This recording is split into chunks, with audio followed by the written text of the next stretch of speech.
Hello, everybody. Just getting our technical setup all squared away here.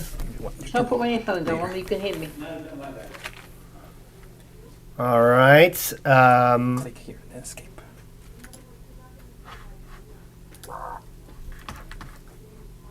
Okay, everybody. Hello, everyone. Very, very happy for you to join us here. We have a fun presentation today that is focused around a certain family of brushes.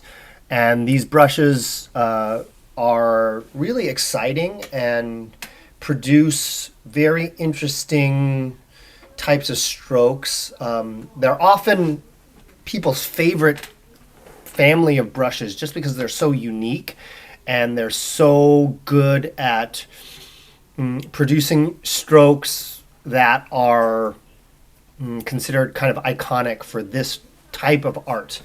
So we are going to be focusing on mountain horse brushes today, and we have like a whole family of sizes of mountain horse brushes. We have names of brushes that are all called mountain horse, and they come in different sizes. There's the smallest size, which we call fine. And then there is a small, there's a medium, and then there's a large. So that is like the mountain horse family. There's also maybe a couple, we've had a couple like limited edition sizes that are in between the medium and the large. But I'm not 100% sure if those are still in stock. But that's kind of like the history of the actual brushes that have the name mountain horse. Then when you think about the hair makeup of the mountain horse brushes, there are two other brushes in our catalog that we're going to highlight because they have such similar hair makeup. One of them is a very large brush called the dragon brush, and then the other one is a new brush that's called mountain bamboo, which has similar hairs to the mountain horse, but because it was made by a different brush maker, it is slightly softer than a mountain horse brush. So it gives you some of the similar strengths of the mountain horse brush, but it gives you a little bit more control, a little bit more nuance. And so we selected that name because it lives in the space between the mountain horse brushes and the orchid bamboo brushes. So we called it mountain bamboo. So those are the brushes that we're going to feature today. We're going to go ahead and do a very short slide presentation. Let me see if I can get my presentation going correctly here.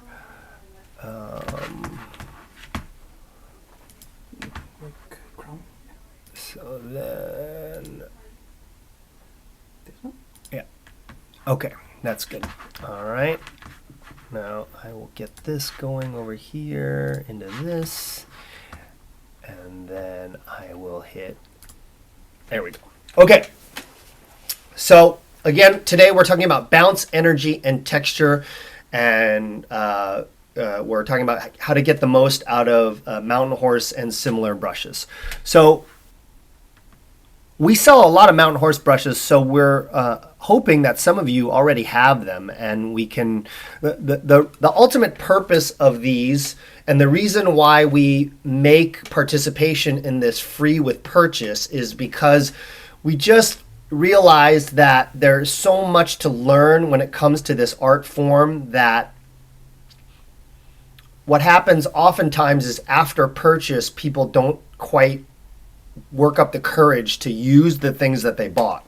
And so we devised these virtual office hour sessions as a way to kind of encourage you to go ahead and break out the things that you bought, to experiment. We're using the sessions to try to take out some of the uncertainty that causes people to kind of just leave things unused. So that's our plan in general with these sessions, and we're going to talk a little bit about these types of brushes. Okay, so like we said before, all the featured brushes in these presentations have similar makeup when it comes to hair.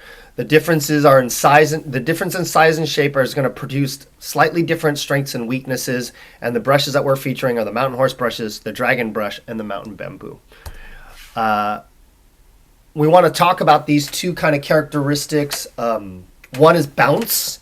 So bounce is kind of a new word for us, and it's just used because the other words like hard and stiff, which we've used in the past, are just like not very positive words. So you'll refer to us, you'll hear us refer to brushes as like hard hair brushes or brushes being slightly stiffer, but we like this word bounce because it's a little bit more describing the characteristic of the brush that paints what they do in context of a strength. Because having that bounce and that energy in the stroke is really nice, and it's really a characteristic of this art form where there are relatively few strokes when it comes to other forms of painting like oil painting or even Western watercolor. And because the strokes are relatively fewer, we want to put the energy or the chi of the movement into the stroke. And sometimes having a brush that has these bouncier hairs is going to let us do that. So the brushes are good for making energetic line strokes like those that are often used for stems, needles, branches, or leaf veins. And oftentimes we find that there is a trade-off between bounciness and more subtle control. So a bouncy brush is going to be strong in energy and decisiveness, while like a softer, like combination brush, like a flow brush, is going to be a little bit better for strokes that more like subtly turn and curve. So I think you'll notice that the bounciness creates a little bit more abruptness when you change direction with the brush. And that is good for like lines and twigs and because you often get that kind of like that sort of energy or that angle in the change of direction in those types of strokes, and that's often considered desirable. But if you're talking about using like a tendril, like doing a tendril that sort of like curls and turns in more subtle ways, then we're often looking for a different kind of brush than these brushes. Then we're also going to spend a little bit of time talking about texture. So we use the term texture to define a stroke where the color/ink and the lack of color/ink are shown integrated into a single stroke. So that's traditionally, you'll often hear the term flying white or fei bai. Fei is flying, bai is white, yeah, flying white. So textured or flying white strokes are commonly used for mountains and rocks in landscape painting, tree trunks, branches, stems and twigs, animal hair, bird feather, abstract strokes like Zen circles, etc. So here are some examples of some textured strokes. This is a page that's excerpted from Ningye's Landscape Lesson, Book 1. So you can see in this line work where he's painting the mountains and the rocks in the landscape. You can see lots of textured strokes here, and this is all done with a small mountain horse brush. And then here's some close-up of some strokes that are used, similar texture strokes that are used for trees. And then also we have strokes that show texture in other types of painting. So it's not that to show texture you have to use these brushes. You can get texture with any kind of brush, but the brushes that we're going to show are particularly strong in showing texture. But this is horse painting that was done with a large flow brush, and you can see when it comes especially to the tail and the mane, you can see that we're having textured strokes here. And then here is like an example of more abstract textured strokes. This is using a mountain horse large, painting kind of a Zen squiggle. And you can see here that we have this stroke that finishes with a lot of texture. So when we talk about texture technique, creating texture in stroke is a combination of moisture, brush hair stiffness, pressure, and speed. So dry brushes encourage texture, stiffer brush hairs encourage texture, lighter pressure encourages texture, faster speed encourages texture. So due to all these factors, it's much more likely for a brush to show texture at the end of a large stroke rather than at the beginning. And then we're going to talk a little bit about material selection for texture. Although texture can be created with any brush, like we said, the stiffer brushes and the drier paper tend to encourage the most texture. So stiffer brushes like the Mountain Horse or Dragon are best for textures, and then semi-sized mulberry paper like P, Ma, Dragon Cloud, Jinghe, these are the best papers for encouraging texture.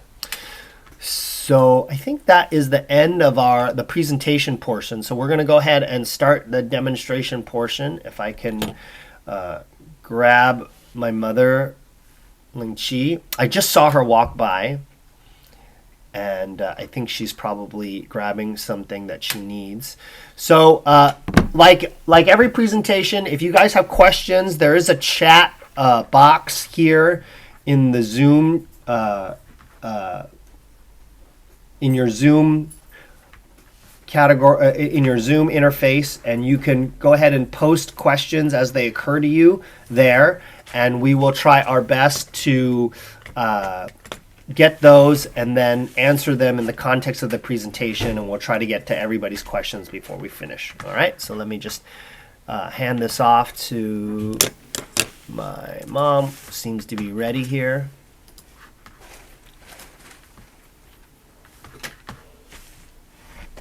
Hello, everyone, and Evan just did a really thorough introduction about the brush we're going to talk about today and what we are using it for. I want to add a little bit history of this particular brush. Right now, like, it's very confusing to find just the name of any supplies, because Chinese vendors are so quickly copy all the names that originally they don't use, and so they will use something is totally different from what particularly brush are known for, and then name as the brush like we had before. So I want to talk a little bit about the history of Mountain Horse. The Mountain Horse brush originally from Japan. The Japanese was the one who first designed it. As the economy developed and going, that Japan don't make too much handmade things anymore. So later on, so when we first went to Japan 35, 40 years ago, we went to one of the very well-known supply store called at Ginza area called Zhouju Tang. Over there, we bought the original Mountain Horse. And then the brush was starting from about $25. And then as the time goes along, within the 5 years, it goes from $25 to $100 for a small size. And then pretty soon, then they don't make it anymore over there. So then the Taiwan that start making very similar to the original Mountain Horse. So we got ours from Taiwan later on, and right now they are still from Taiwan. And as we travel to China, we also see that there are some brushes are named Mountain Horse, but we tried it over and over again. They are not as doesn't have as the original body as the Mountain Horse. And we also try to have the Chinese vendor, we gave them the sample of Mountain Horse, have them make it And then as it turned out, it's not quite solid, has the body like the original mountain horse. So the brush that in our line of mountain horse is from Taiwan, and that's what we are going to use mostly today.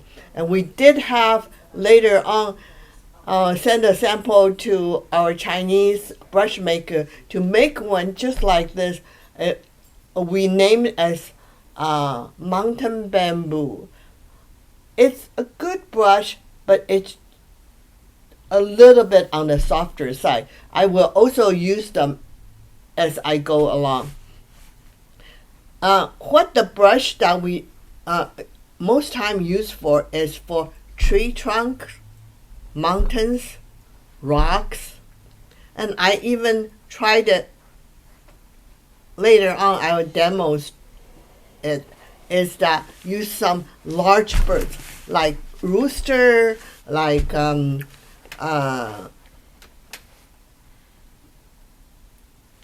eagles, and those that can use these brushes in some of the area like a feathery area. If you are a floral painter, you wouldn't use this brush for flower, definitely. Sometimes some leaves that some people use it to give that texture look, but doesn't happen too often.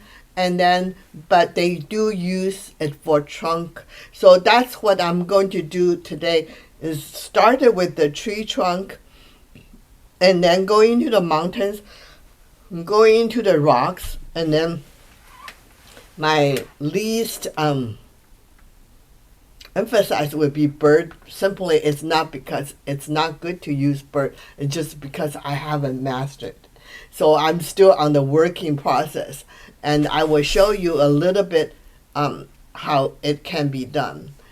And as far as the books that you can find to inspire to use this brush, is mostly Lingnan style, like Zhao Shao'ang, which we have several albums on his, and we'll show you that has a lot of strokes that you can use. This is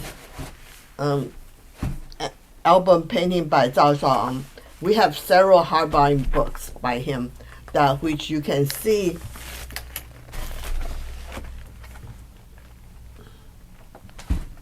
that almost every page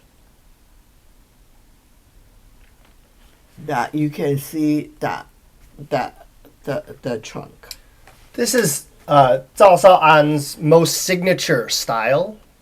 And this book in particular, every single painting in the whole book is of this very iconic style of his.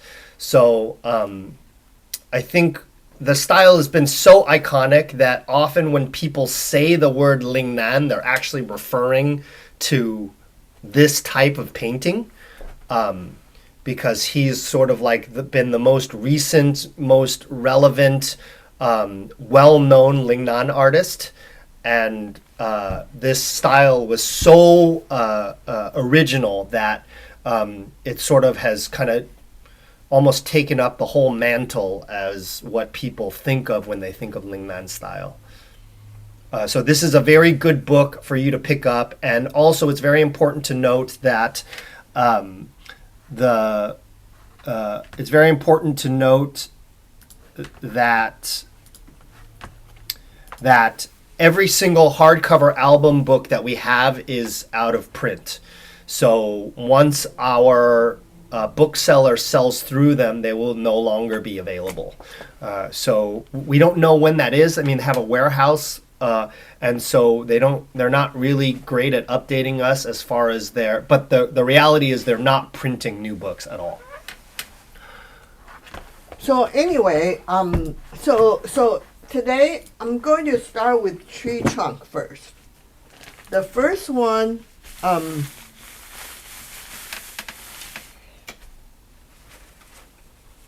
Oh, how do we arrive that dry texture look?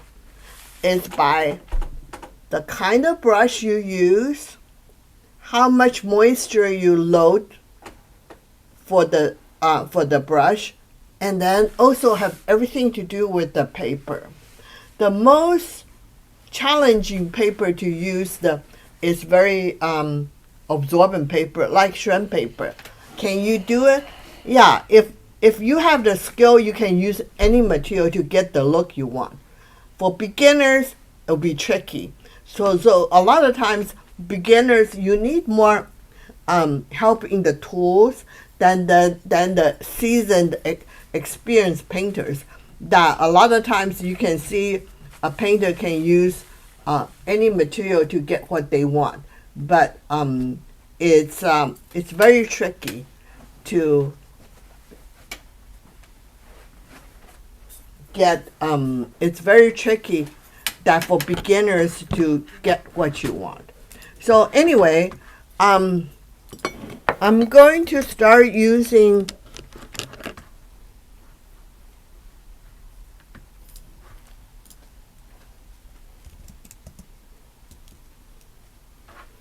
this is our medium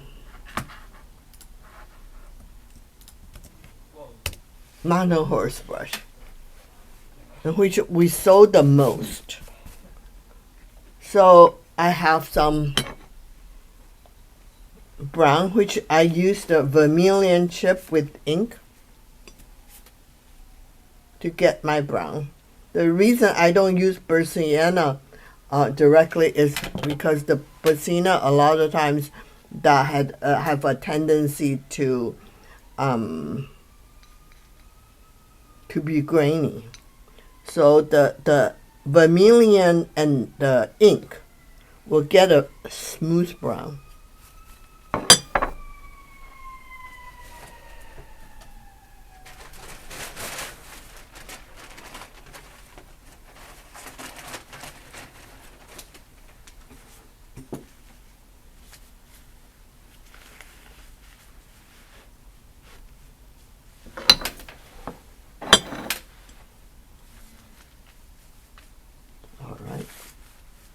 So I will use a light brown.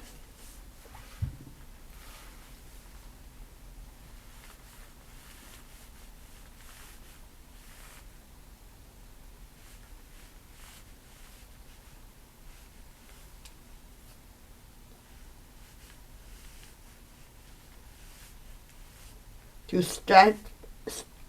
stretch out my tree trunk.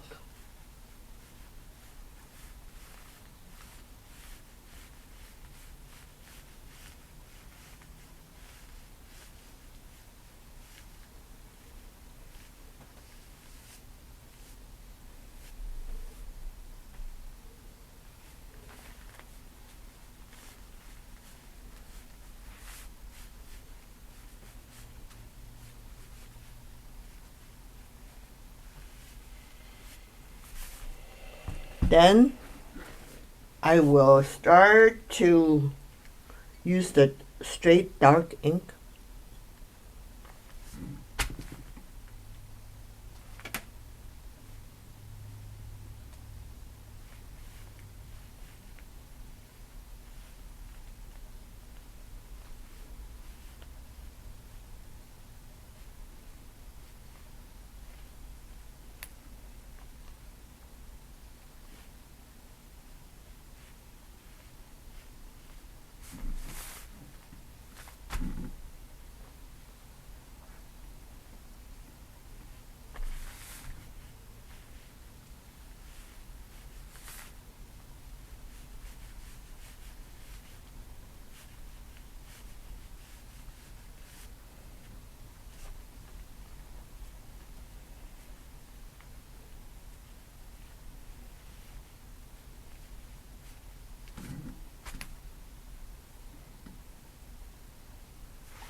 So after I finish this trunk, you can put flower on it. You can put leaves on it. You can put pine needles on it.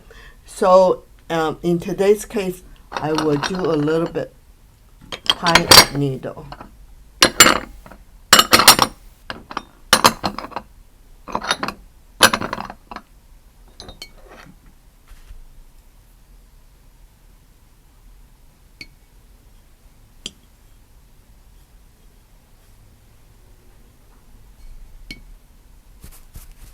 So the same brush.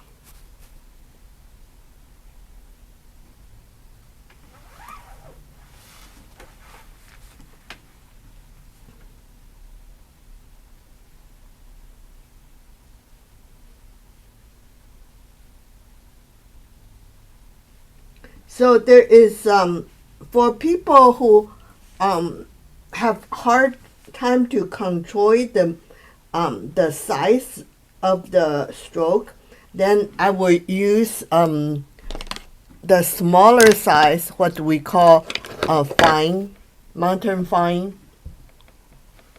horse fine, and then you can see then it will give you a much easier.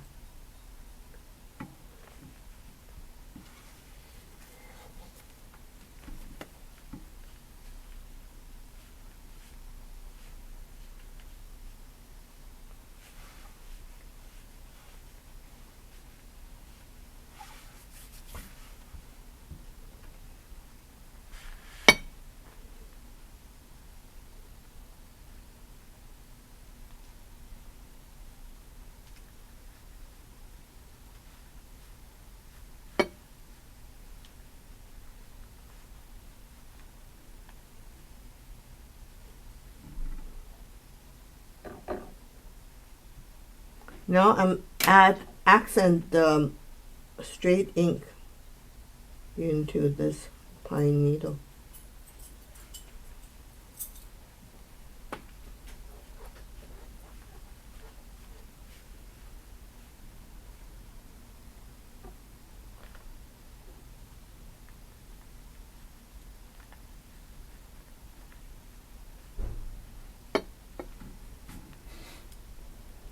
So you can do plum blossom, you can do just cluster or leaves, anything that the highlight is the tree trunk. All right? Before you move on, Yeah. could I ask that you, on a separate piece of paper, just show there's like two different stroke techniques that's going on here.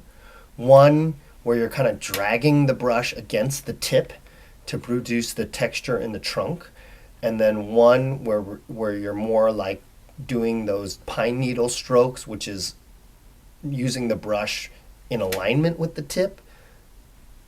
Do you know what I'm saying? Mm-hmm. Could you just show both of those in close up so people could see, like because there's a subtle difference in that technique. You understand what I'm saying? Yes. I will demo it to see if it's what you're talking about. Yeah.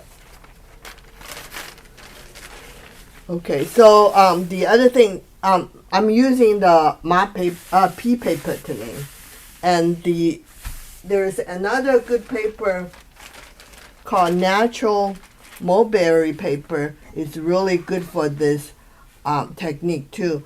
It has a little bit heavier sizing, but it's more thinner. So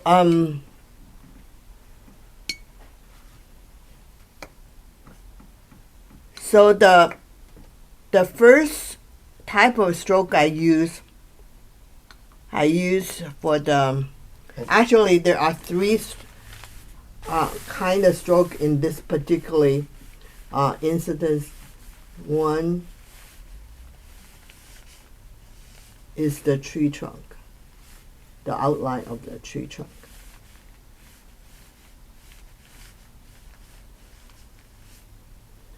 Okay, the second stroke I'm using is the texture of the tree trunk.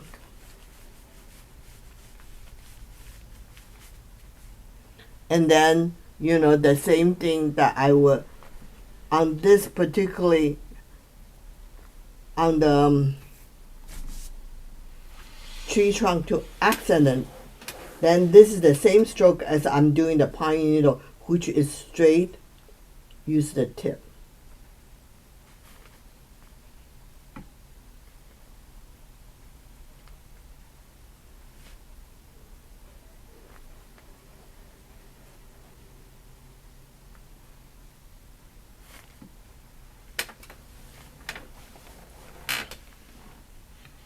And then I add some texture too.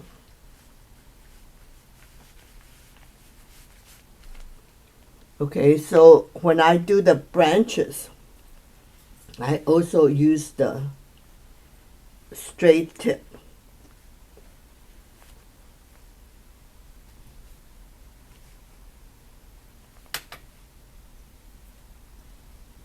And then when I do the pine needle, which is the same straight tip, but I use much less pressure.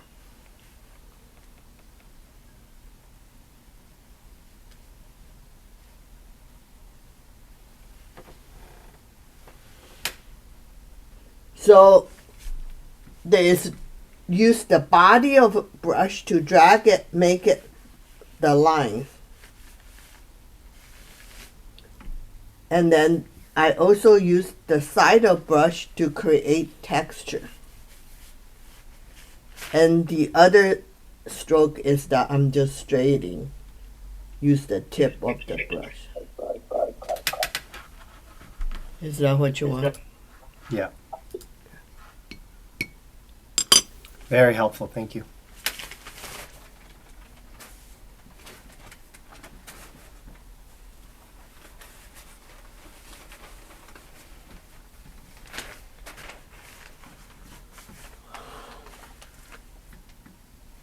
All right, I'm going to do a tree trunk,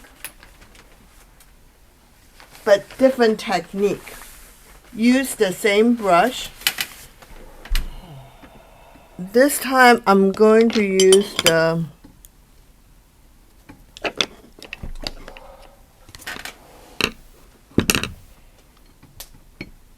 Mountain Horse Medium.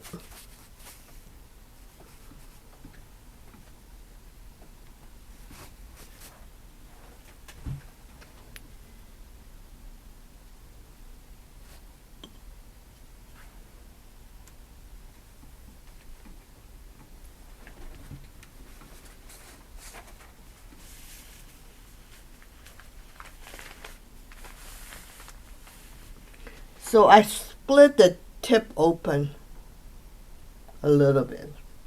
And then I use the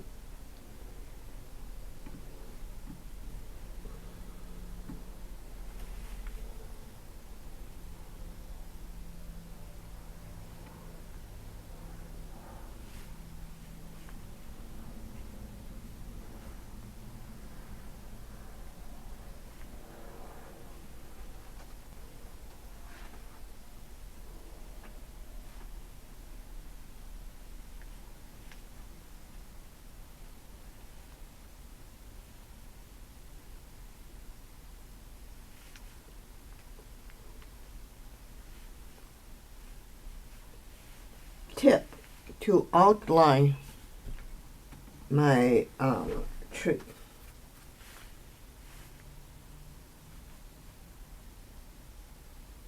You can see that because I slipped the tip open,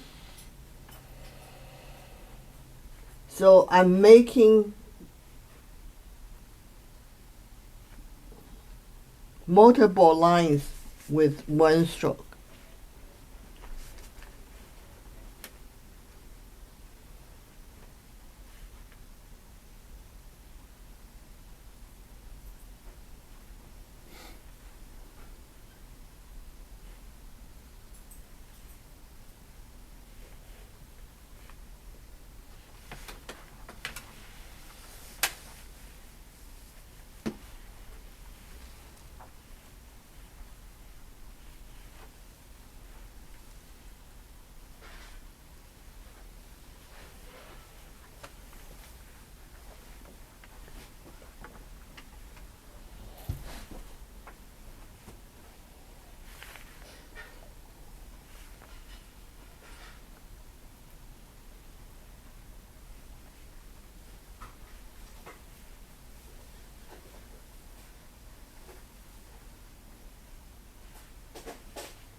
So the same brush.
So this would be a same brush, same paper, different kind of technique like we did before.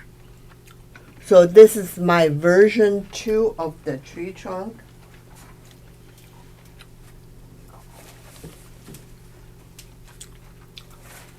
So side by side.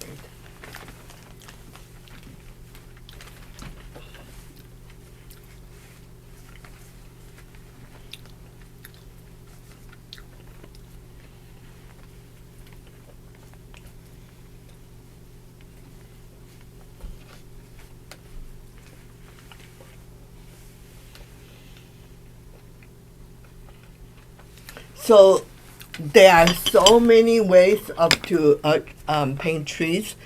So you can see that we have one particular book just devoted to tree, and there's all different ways you can paint a tree. So use the same paper, same brush, different kind of technique to make different ways to do tree trunk.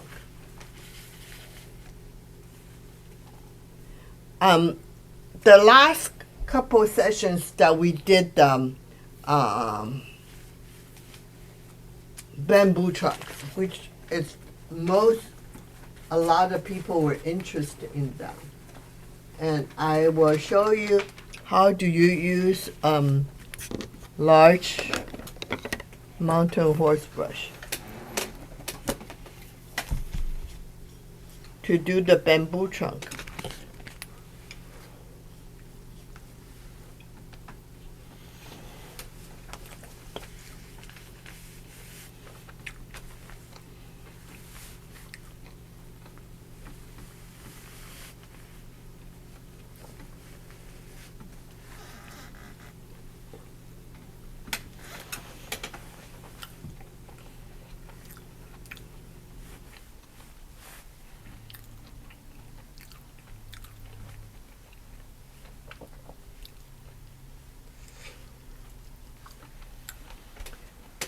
So this is a dry textured bamboo trunk, which that particular book in Zhao Sao Ang has a lot of them.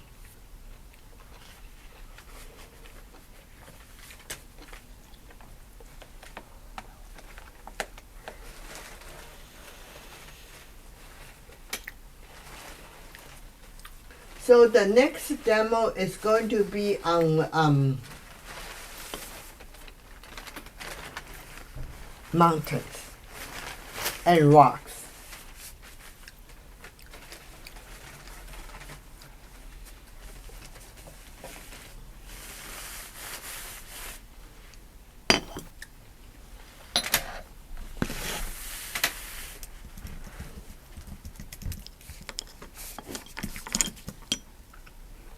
So I'm going to use the mountain horse medium. You can definitely use with the light ink to draw the shape of the mountain. You definitely can use the mountain horse fine if you have trouble to have a dry tip. as you need it. So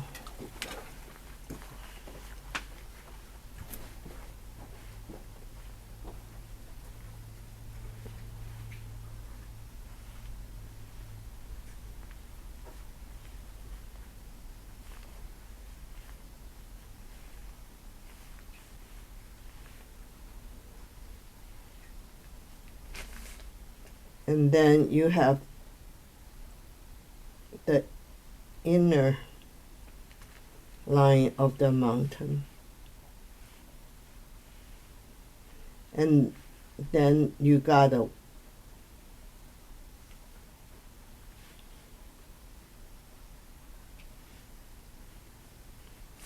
okay, and then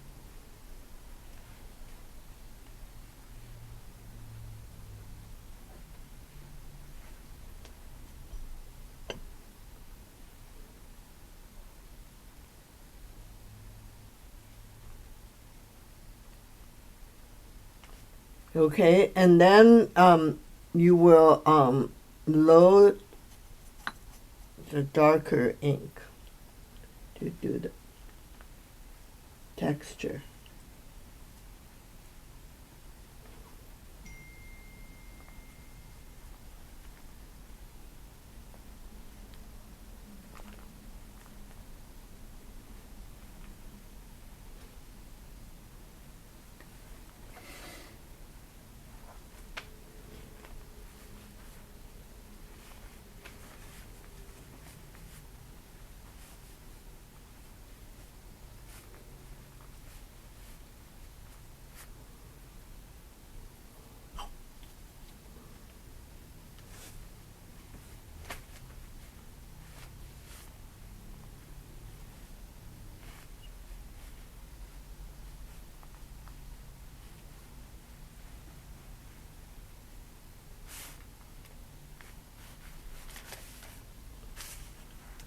And then on the lower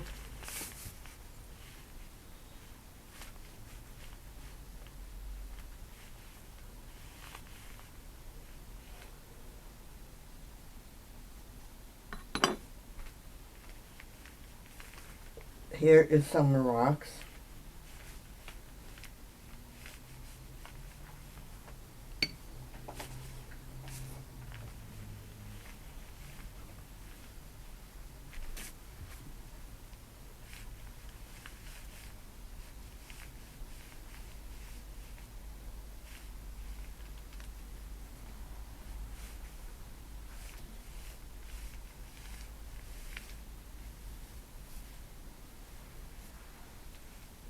Same brush.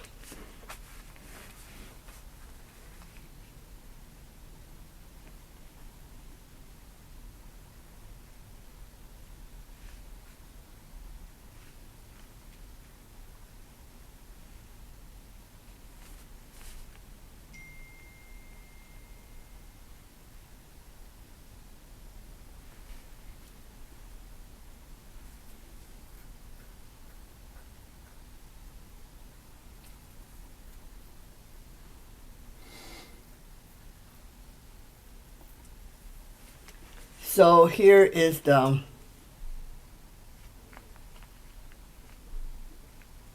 a simple composition of the mountain, rocks, and trees.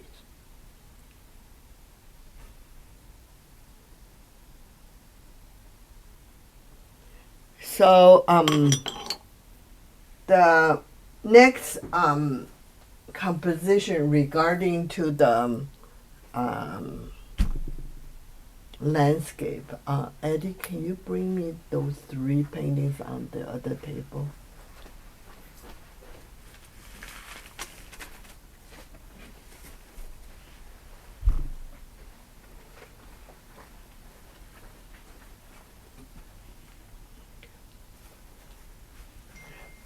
So this is like an ocean with rocks in, and I used 3 different kind of paper, so you can see they give you a different effect. So what I would do is I will do the whole demonstrate the whole composition, so you will see a little bit color and pertaining this particular subject. So, how do you know the paper to use? And so what you do is you test the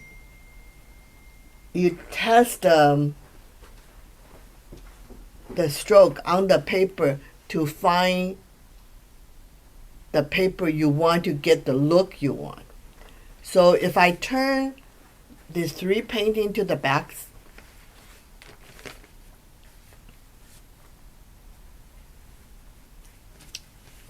so this is the natural Jinghe, has the most sizing. So there you can see it from the back. This is the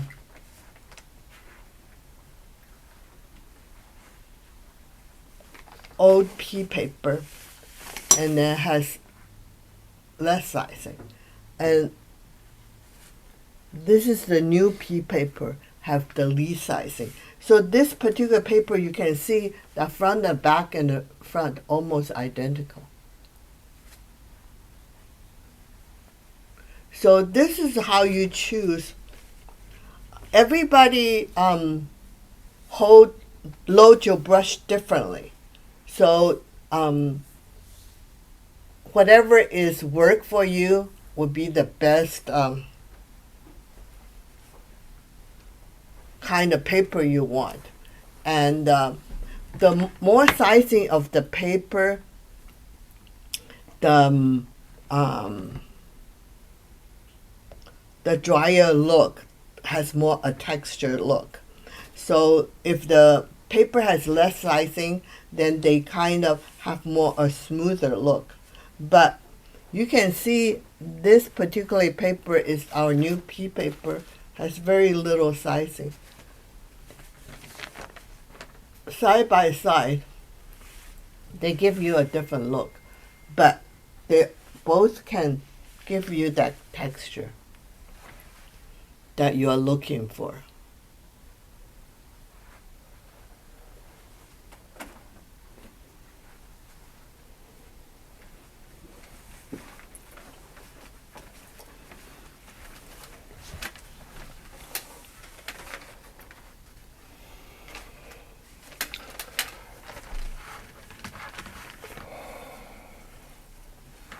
So as my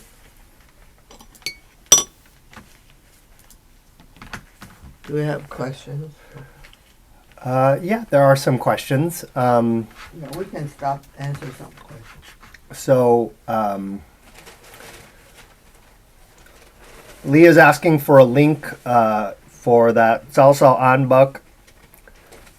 Part of the tricky things about finding stuff on our website is the mapping the pronunciations to the proper romanization of the Chinese words.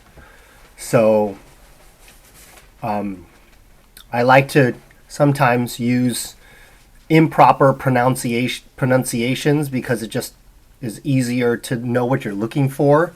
So Zhao Sao An is really spelled Chow Shao An. So that's how you can find him on our website. But the link is there in the chat for the book. Very exceptional book. We have a full video book review of this book. So if you want to know what you're buying before you buy it, you can search for video book review. Or if you just go to the website, I think the website has the video book review embedded into the description. And you can see, I'll go through the whole book page by page, and so you can see what you're buying before you get it. I think in the last demo, Charlene was asking what size mountain horse brush my mom was using, and it's been the medium mostly. Right. So and then Pauline was asking if the paper that she was using is sized. That's a tricky question. So technically, she's using our thin P paper, which I think technically is unsized. but it paints like a semi-sized paper. Let's just put it that way. Yeah. Yeah, so it's much more forgiving as far as moisture control than the shun paper. But if you wanted a paper has enough sizing so you can do continuous wash on it, then right now the one in stock is the natural Jinhe paper, has the most sizing. So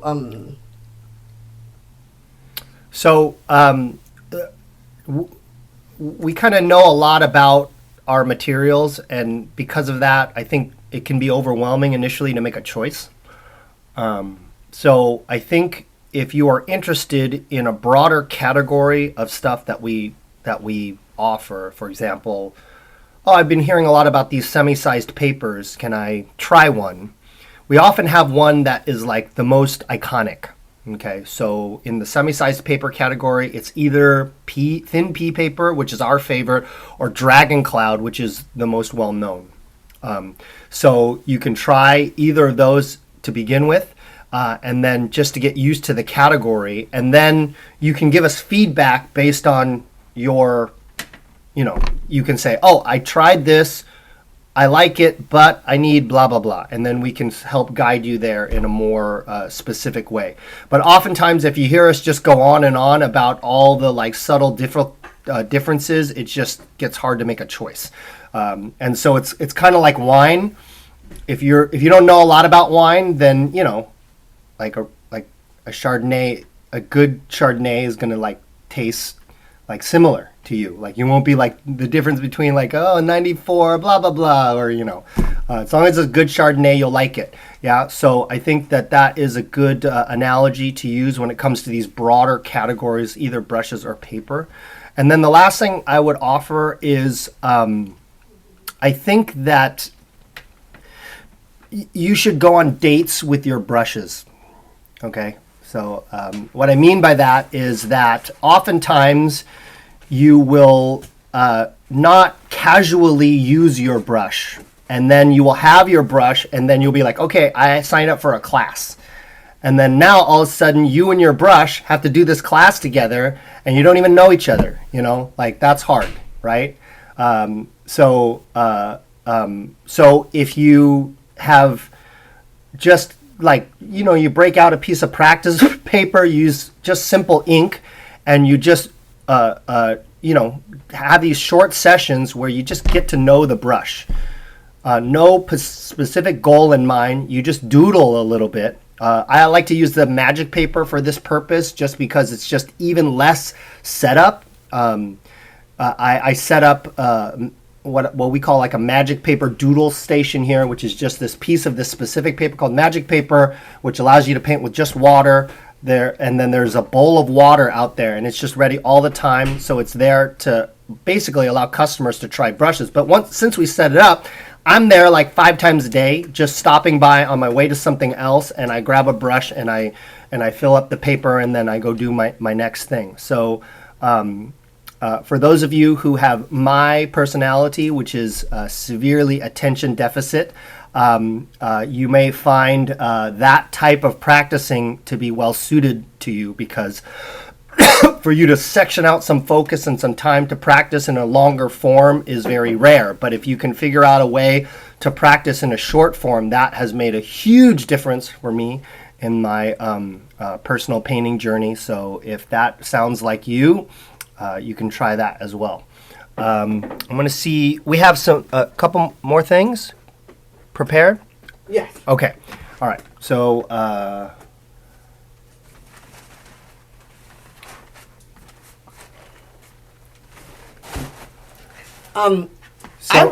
so Leah Nicole is asking a little bit more specific question about this thin P paper. Does it paint like it has sizing? It paints like it has more moisture control. And so there's a difference between moisture control that is attained through sizing, because sizing is a coating on top of the paper. So really, the sizing causes the paper to resist moisture, which gives you a little bit more forgiveness in time after you apply the stroke, because that moisture, excess moisture, will sit on top of the paper, and you can kind of drag it around a little bit to fix things or make adjustments on the fly. That's sizing. Then there's like the material of the paper, which creates a more forgiving level of what we call like absorbency. So that's really what's happening with the P paper, is it's just the materials are a little bit more, they just paint drier. So that is going to, one, without sizing, you're going to get better color. So that's why the P paper is known in this category of quote unquote semi-sized papers as having the best color rendering. So that's kind of like the super inside scoop about the P paper. Yeah. So just go a little bit more elaborate to all of you want to know particularly how does the paper work before you buy 5-10 sheets. Is that we have all the paper cut in 8.5 by 11 size. I think they are a couple of dollars a sheet. And maybe before you commit it to a quantity, try a couple. So I'm going to show you right now, because everybody load the brush in different ways. I'm particularly a dry painter, so I don't load my brush. I seem to have trouble to really overload my brush, so it run like crazy. My stroke usually is more confined because I don't have a tendency to overload brush. And this is the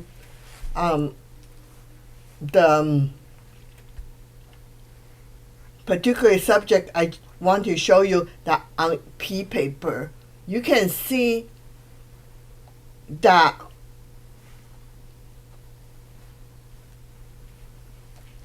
if I turn it to the back, it's not quite as the same as the front. So I will say that Evan said it just right, that it does have some effect of sizing, because it doesn't show the same front and the back. So I have a sample sheet, and I'm going to show it to you that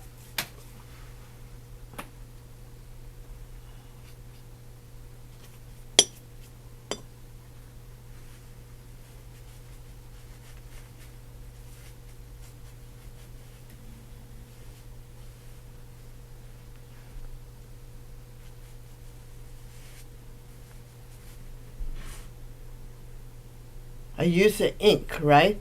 So now I'm using a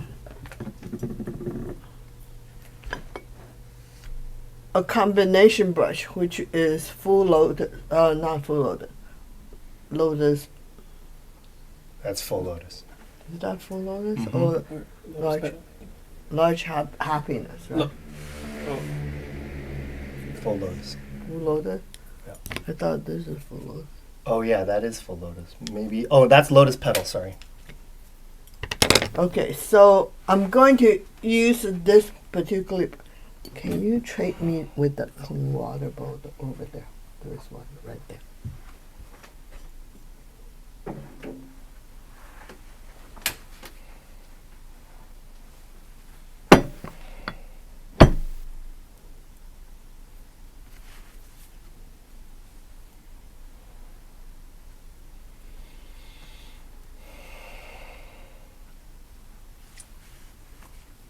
So I'm going to use the same paper to paint a flower.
Yeah, I'd like to take a little bit extra time here because Leah was trying all kind of paper for the landscape lesson she was going to teach.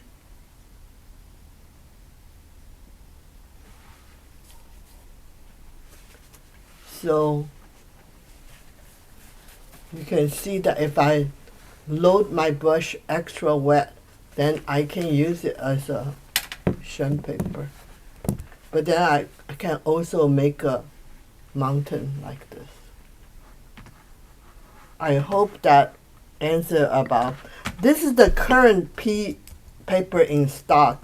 So every time when we finish, we are one of the few suppliers that we usually can buy 5 to 10,000 sheet. So usually lasts us several years. Then that's how we keep the consistency. But once we finish that particular consistency, then the new shipment come in. Then it's a total different game for us. So so if you haven't bought something for a while, then I would talk to Joshing or me.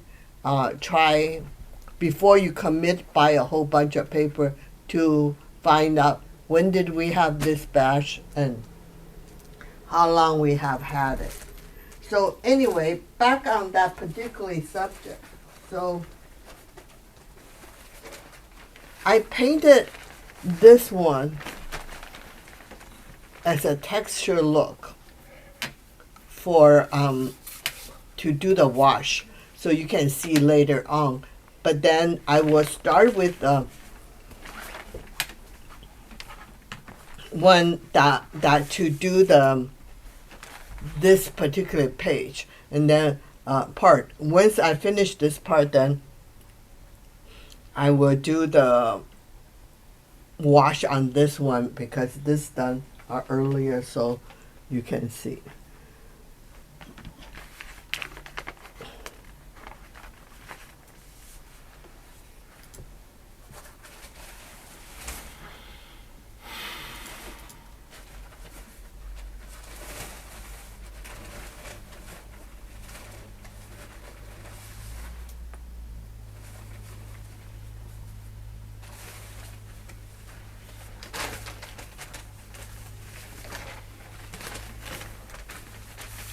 So there was question about the size of the brush. I usually, if I'm painting, I have a space to painting like 1/3 a sheet, 18 by 27. Then I will use large mountain horse. Usually when I do a virtual right now, I only have maybe I would say the most 15 by 10 inch. This is the largest one I have. Like this is probably a legal size. So I use the mountain horse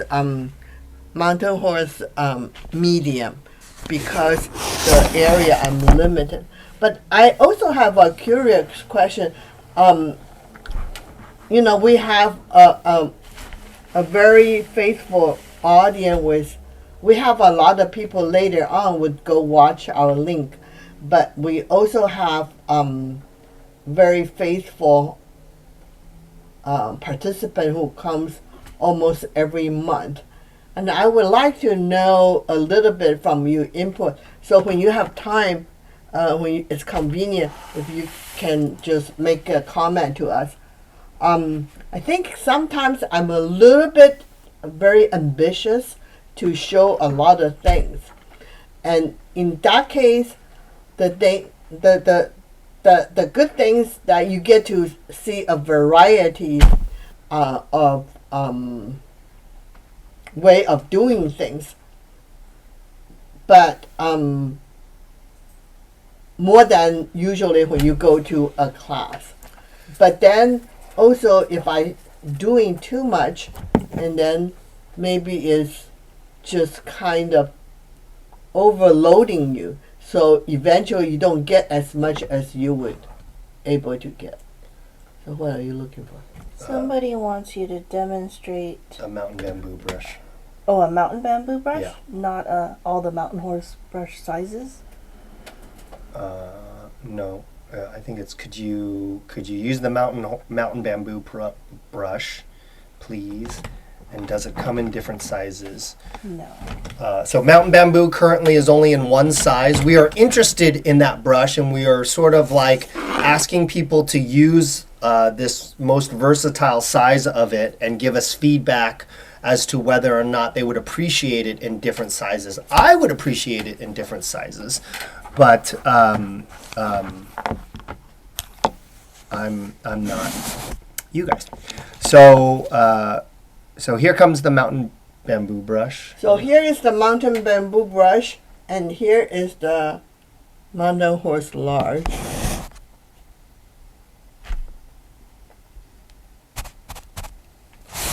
Where's my mountain horse medium? Here is mountain horse medium. You can see the mountain horse medium is a little bit smaller than the mountain.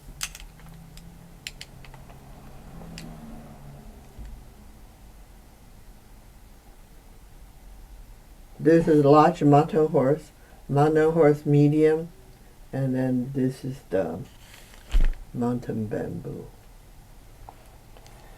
So we've been promoting mountain bamboo as kind of a secret weapon brush for bamboo leaves.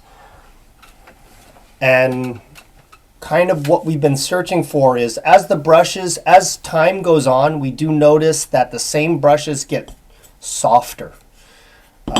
It's just sort of a challenge that the brush makers have and keeping up with the Okay, so I'm using the large mountain horse.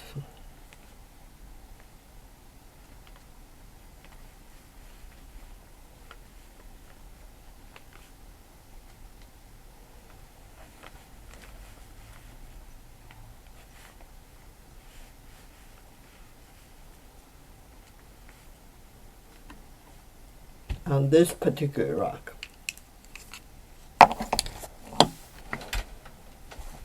So now I'm using the mountain bamboo.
You know, because as a person who are trying to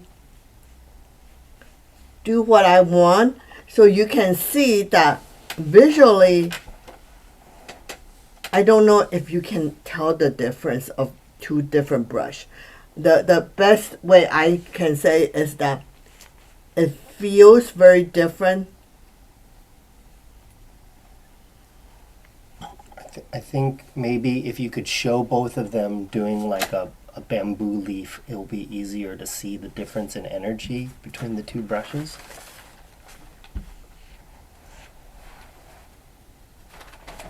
All right. So now comes with the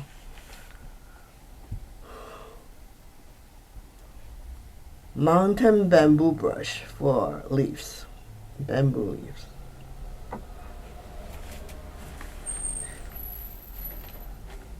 After I do it, I'm going to have Evan do it to see.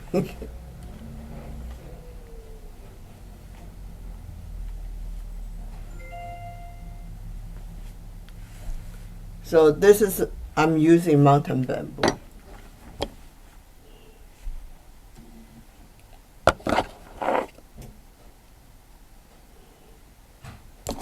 Okay. Now I'm using, right underneath, I'm using the large mountain horse.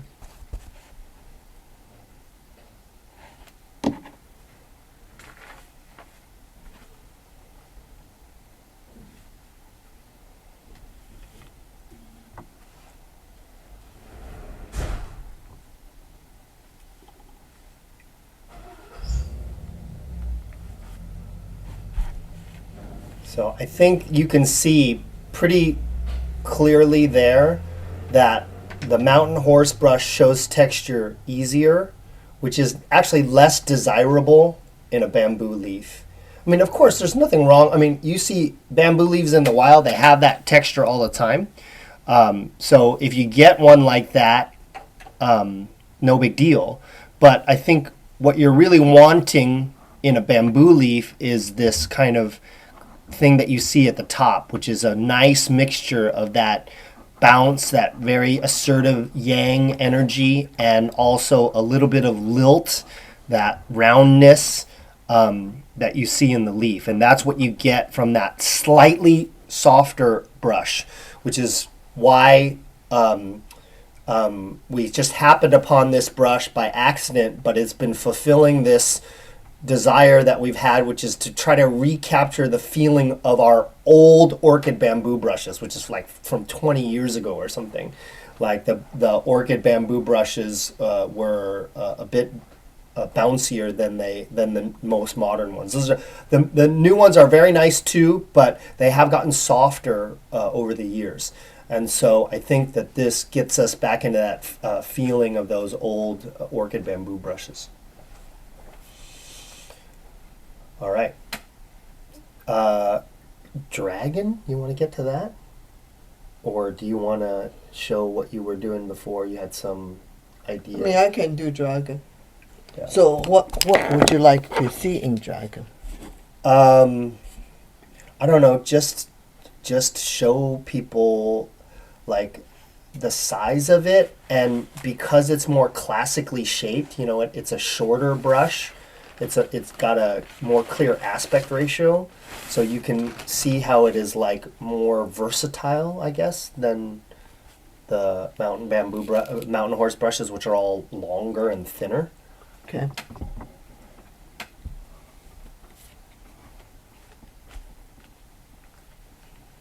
So I'm going to do a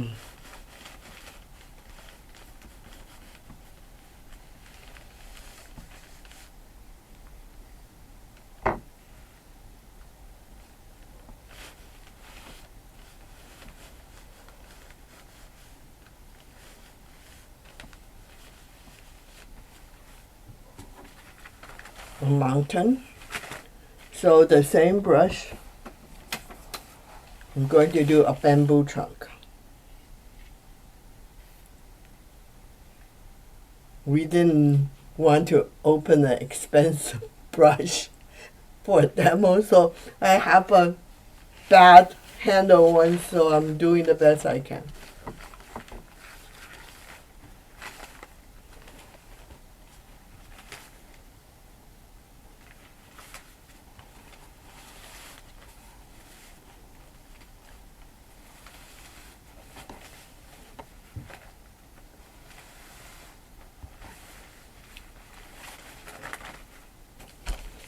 Then I'm also using the same brush,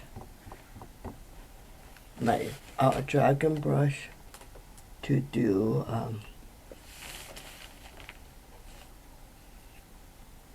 bamboo leaves.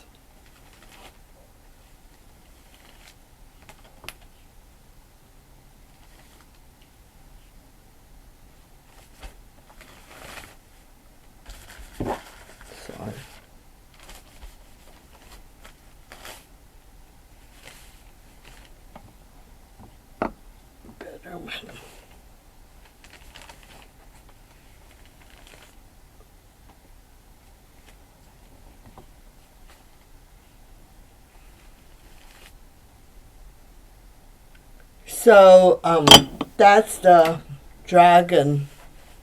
Could you do like a elongated leaf, like a two-stroke leaf? You know, just like a classic leaf, but a little bit longer With with the dragon, just to show people the versatility of the shape of the brush, because I think that's a stroke that you really wouldn't even try with the mountain horse brush, but I think you could do it with the dragon.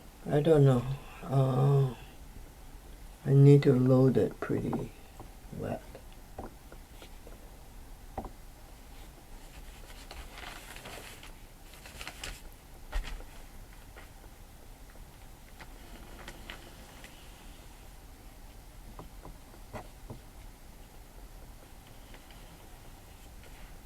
You can see it's difficult to get that smooth look because the texture.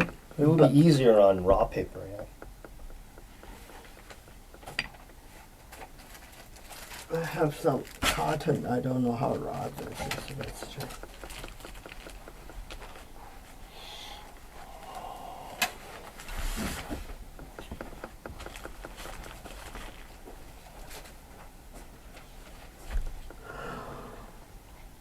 Eddie, can I get some more Bass Bottle ink?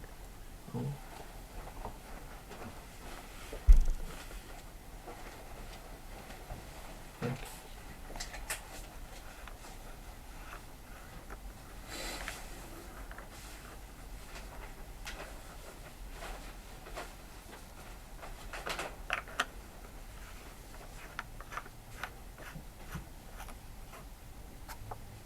So this is our cotton paper, which it's a little thicker than pea paper.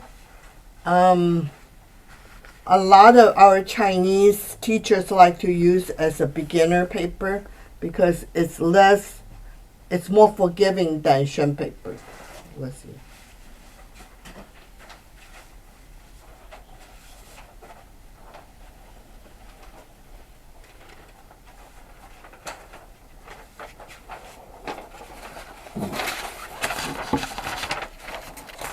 It's just a piece of practice roll if you want it. Okay. Evan just got some practice rolls, so let's see.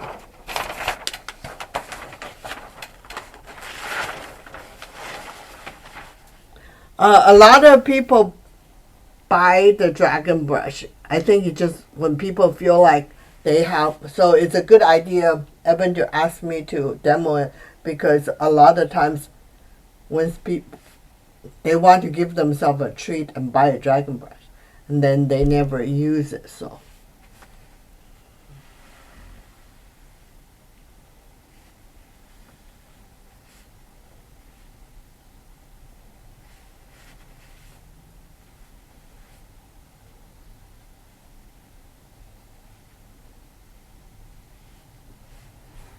Nice. Okay, so a little bit more.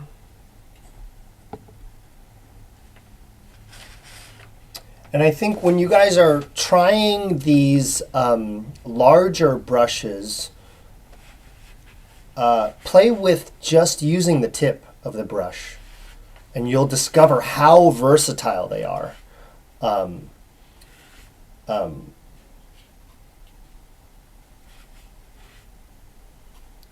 It's with enough practice and skill, you can do smaller things with big brushes, but it's hard to do it the other way around. It's hard to do a big thing with a small brush.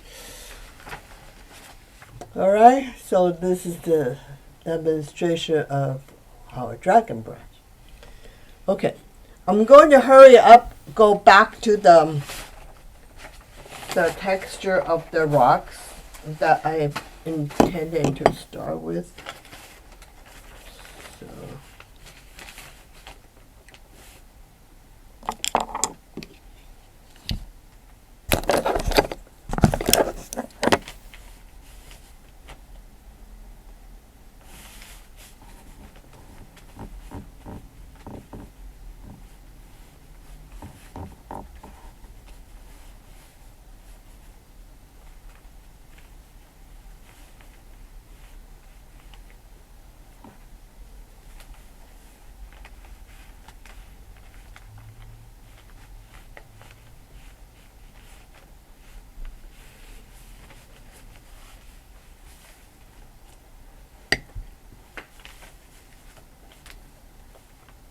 also a reminder you did tease something about birds. Yes.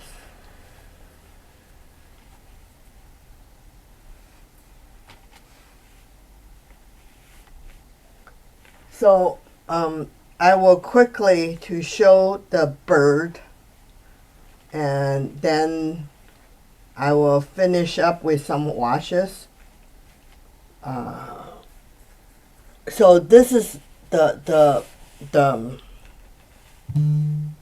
the base of the rock of that seascape that I showed it to you. All right, so Evan says that I teased about the birds. I was hoping that I don't have to get to it because I'm not doing a good job. And then I think maybe someday in the near future, I will do a session only on birds. So this is my first try on the rooster, and then this is what is that songbird that was a long beak? It's a songbird? It's like flip around in the flower, always has a long beak. Hummingbird? Hummingbird. Hummingbird is not a songbird, but Well, anyway, so I will show it pretty quickly on how I did these too, with the mountain horse brush. so, you know, there are, I think the easiest way to start to tackle birds is realize that you need different brushes for different parts of the bird. So, you know, if you're talking about head and tail feathers, things that you want to end in texture, then you can try some of these mountain horse brushes. But, you know, for the detail like beak, eyes, feet, I would want like a very stable, smaller brush. I think of the ones that I could think about right now is I would choose like a happy tail, short, fat detail brush, nice and stable, that can do these like beaks and eyes and feet with the type of control that you need for those strokes. And then there's like the sort of chest feathers and head feather that you may not want to show texture on. That's calling really for a flow brush. And then you can, if you want to show texture on these tail feathers, especially the larger birds that usually have like very, very common to show more texture. So I'm going to do this hummingbird with pre-happy dot. The pre-happy dot is a pretty good brush as far as to do refined strokes. Actually easier than the happy dot because the happy dot has more versatility because it's longer, but because of that, so it's harder as far as to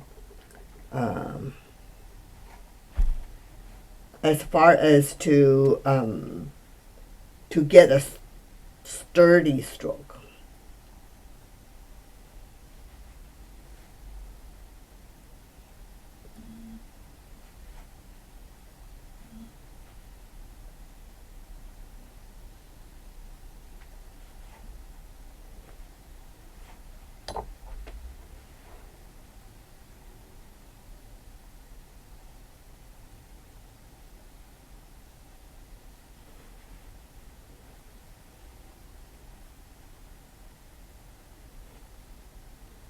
All right, and then I'm going to use my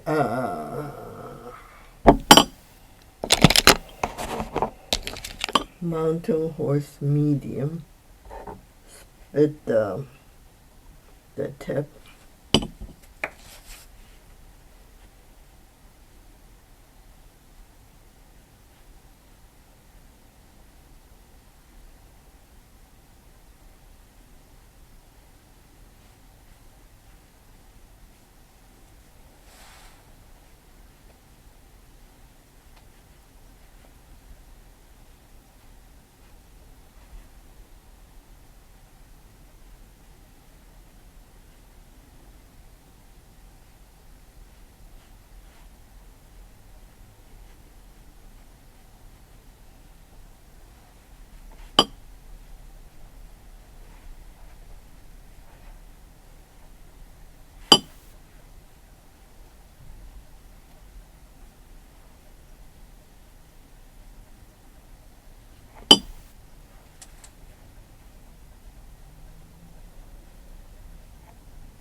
I'm using my my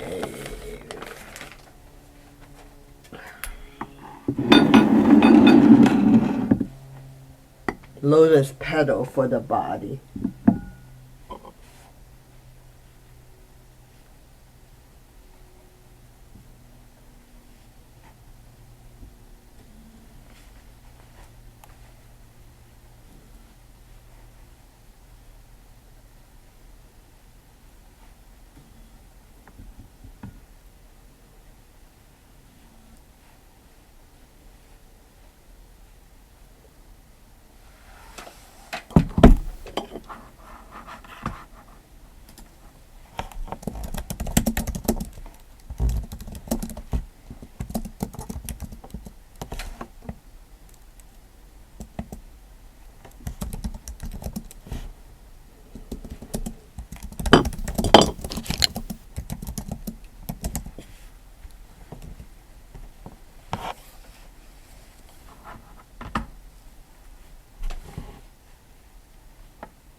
So this is my simple rendition of the hummingbird, and then I will do a quick rooster.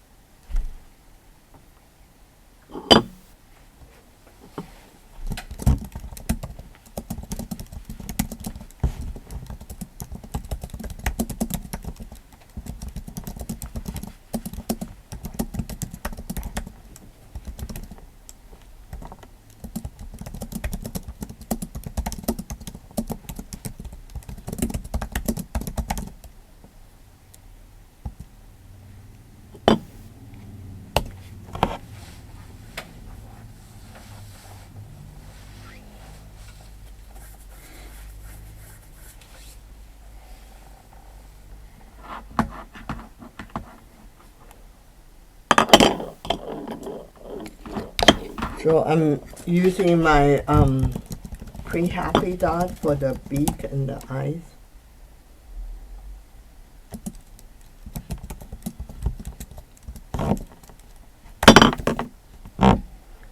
By the way, my bird is very immature as far as to demo for you guys, but I'm giving it a try.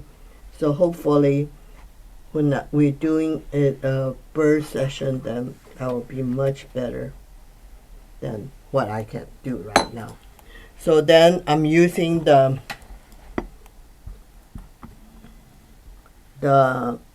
lotus petal for the crown.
All right, this is a quick rooster and the best I know how to do right now. Hopefully the next time when we do a bird session, I will perform better. All right. Okay, well, thank you all for joining us. I thought it was an excellent presentation. Very good job. Mom, you were excellent today. And let's quickly summarize some of these questions that have been asked before we sign off.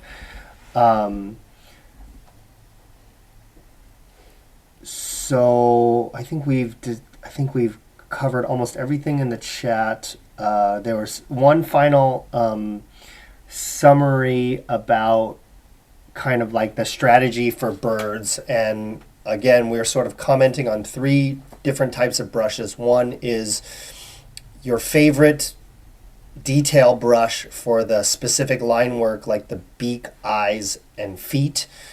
So pre-happy dot is an option. If you have a regular happy dot, you could try it too. That one is our initial go-to.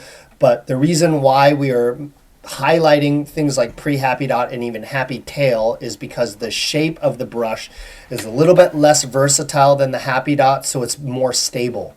The happy dot is included in our initial 4-brush set in the Premium Artist brush set, and those brushes are chosen for versatility because we really don't know what kind of things people might want to be painting, and so we try to give them the most versatile brushes as possible. So the plan, once you get those brushes and you try to do the subject, is for you to use them and then give us feedback on things that you're struggling, and we have all kinds of solutions from a brush standpoint to handle things that are a little bit trickier using the versatile brushes. Of course, you can always just,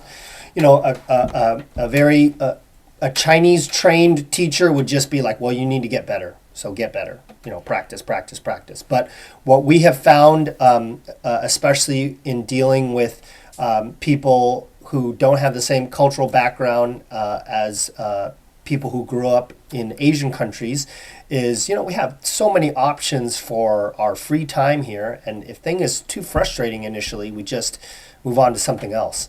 So we have found it much better for us to find material solutions for people that can give you something that can give you hints at how you might develop your technical skill.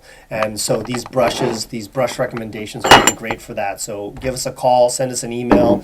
We're very good at answering those questions. Let's see. Spell the author's name for How to Paint Trees. Is that right? Okay. I'll go get it. Eddie, did you get How to Draw Trees? So let's look that up really quickly.